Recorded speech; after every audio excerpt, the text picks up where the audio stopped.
võtta. Sa jääd istuma koolis, eks ole, kui sa vahele jääd siin. No ma arvan, et joolpäeval võid küll Setomaal hansat müüa. See on rohi, see on mesiase langetis kange hansa peale. Seda tuleb võtta 20 tilka peale süüki.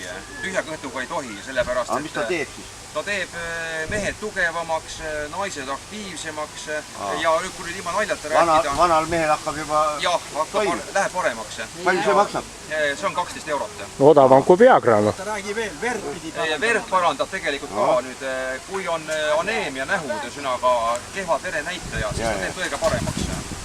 Tõsi, ametlikult ravitakse sellega ikkagi vasikaid, mitte inimesi. No mehed on ka nagu vasikad, on ju. Vasikaid ravitakse tegelikult ka sellega. Vana mees tahab ka nooreks vasikaks saada. Jah, et vasikaru tuleks pähe ja jalg oleks ka nagu vasika kiire. Ei, no vasikaru ta ei taha, aga tahab, et jalg tatsuks nagu noorel vasikal ja... Nii on, jah. Aga pärast tuleb vasikaru kaasa veel. No eriti kui kevadel Koplist välja lastas. Kui jalg väga kiirest lähed, siis hakkab see vasikaru ka tulema, et tahaks võimalikult rohkem ära jõuda. Ai. Tolle pudeli otsuse peab proua tegema, ma arvan. Jah, võib-olla küll. Sinu jutu järgi vähemalt tuleb. Jah, et mees võib põhjus olla, aga naine on tagajärgi.